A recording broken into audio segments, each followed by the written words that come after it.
দেশবাসীকে ঈদের শুভেচ্ছা জানিয়েছেন ক্রিকেটার মুশফিকুর রহিম।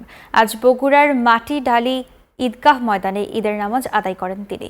নামাজ শেষে তিনি মুসল্লিদের সাথে শুভেচ্ছা বিনিময় করেন। এ সময় তার সাথে বাবা মাহবুব হামিদ উপস্থিত ছিলেন।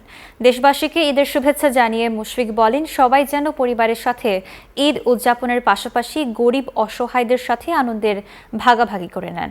একই সাথে আসন্ন অস্ট্রেলিয়া সফরের জন্য দলের সবার কাছে শুভকামনা ও দোয়া চান এই সাবেক অধিনায়ক।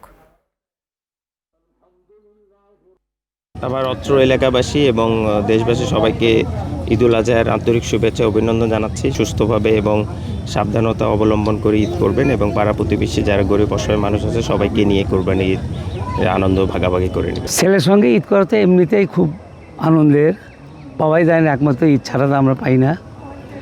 নাতিটার জন্য একটু আফসোস হচ্ছে, ছেলেটা একটু গায়ে জ্বর আসছে দেখে মাঠে আসে নাই, তাহলে আমরা 3 প্রজন্ম একসঙ্গে গতবারের মতো নামাজটা পড়তে পারতাম। ঈদ লাগছে মনে, খুশির জোয়ার সবখানে, আর ঈদ লাগছে মনে, বিকাশ পেমেন্ট সবখানে।